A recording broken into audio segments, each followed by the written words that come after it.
Hello, and welcome to the 10th in a series of films about the standard level organic topic. Here we're going to be looking at a number of other functional groups that contain oxygen. So having introduced the alcohols in the previous film, here we're going to look at the aldehydes, ketones and carboxylic acids. So hopefully by the end of this film you'll know how to spot those three functional groups in the molecule, you'll know what they look like, and you'll be able to name these compounds once again for straight chains up to 6 carbons in length. Okay, so let's start off by looking at aldehydes. Aldehydes have in them, just like all the compounds we're going to look at in this film, a carbon-oxygen double bond. Okay, so here we've got the carbon and the oxygen, and they're joined together by a double bond. This is called a carbonyl group, okay, and it's present in all these compounds we're looking at here in this film. Okay, here's how it's represented on, let me just put that in a different color so we can see it on this diagram. There's that carbon-oxygen double bond, and what we can see here in both of these formulae, or representations of the molecule, is that not only does an aldehyde have a carbon-oxygen double bond, but this carbon that is double bonded to the oxygen also has a hydrogen attached to it. Okay, it doesn't really matter what's on the other bond, but for this molecule to be an aldehyde, it has to not only have carbon-oxygen double bond, but this carbon has to be bonded to a hydrogen. Okay, so the way we write this, if we're writing a structural formula rather than drawing a displayed one, is CHO. Now you might remember in the previous film I was saying that if you've got an alcohol, it ends in COH. You can see that an aldehyde also kind of has COH at the end, but if you write it as COH, you're writing down the formula of an alcohol, or you're looking like you're trying to. Okay, so to distinguish an aldehyde structural formula from an alcohol one, we write CHO at the end instead of COH. How do we name aldehydes? Well, once again, we're using exactly the same prefixes as before to denote how many carbons there are in the chain. So meth, eth, prop, bute, pent, and hex up to 6. Okay, but now we're aldehydes, not alcohols. So we're not ending in ol, we're ending in al.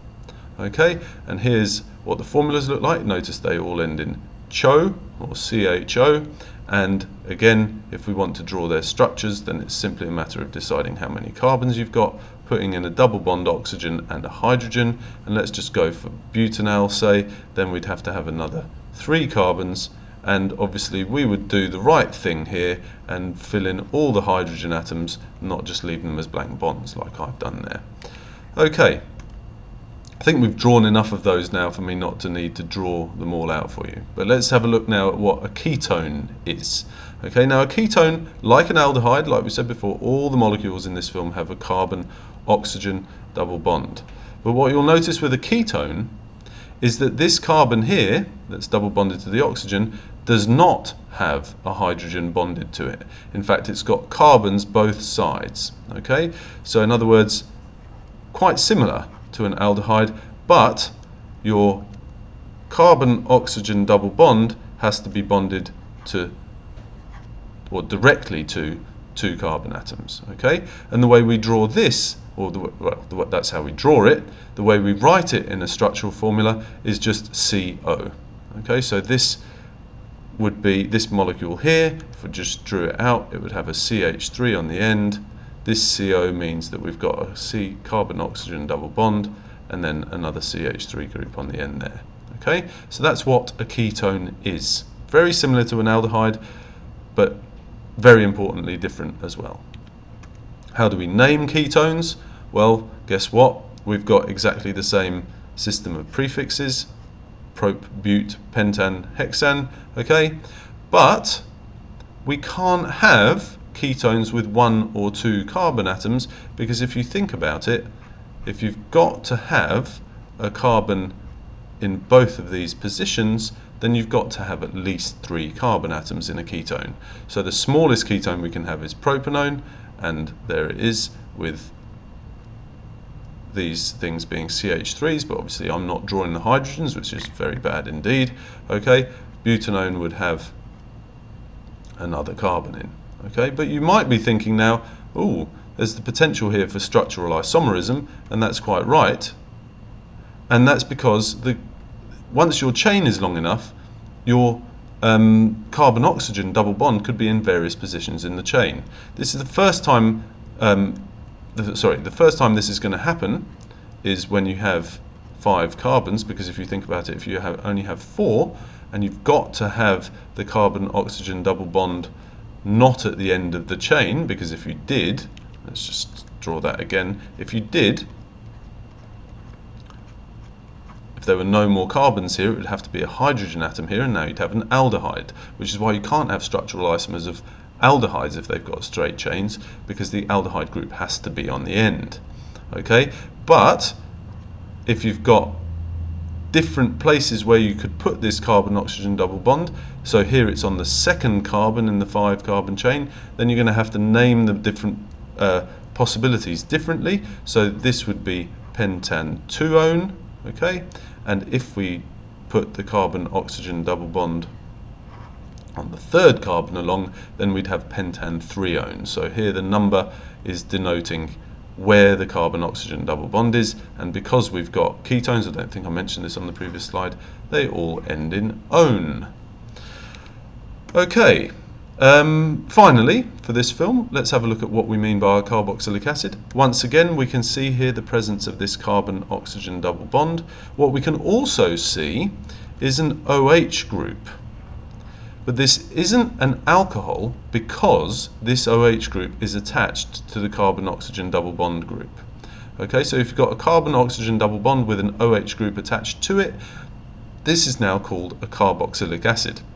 Okay, so once again in this diagram here, we can see the carbonyl group, that's the carbon-oxygen double bond, and attached to it our OH group. And if we're writing that in a structural formula, we write it as COOH. What you sometimes see is CO2H, but that's not as common as COOH. Okay, so there we are. That's how to spot a carboxylic acid. Let's move on to talking about how we name them. Now, again, you might be thinking about, can I put the carboxylic acid group in different places in the molecule? Well, if you think about that, if you've got your structure and it's got your carbon-oxygen double bond and an OH, then really the only place that group can be is at the end of a chain, because if this has got to be an OH, then it's not a carbon chain. Okay, so we could have chains of various different lengths. Okay, so I've drawn here 4 carbons in my chain. We do include this one when we're naming it. So this is butan, because it's 4 carbons. Oic acid, so all the carboxylic acids end in oic acid. Okay, and I'm not going to draw many of them out because we should be quite used to just extending chains by now. Okay, so that's introduced these groups. As we'll see later, they come into the reactions of alcohol, so it's important to be able to recognize them not only for naming purposes, but we'd also need to be able to draw them as the products of reactions. So hopefully you now know what we mean by an aldehyde, by a ketone and a carboxylic acid, and you can name the first 6 aldehydes, ketones and carboxylic acids. You only have to do this for straight chains. As usual, any questions or comments, please come and see me or post a comment on the YouTube channel.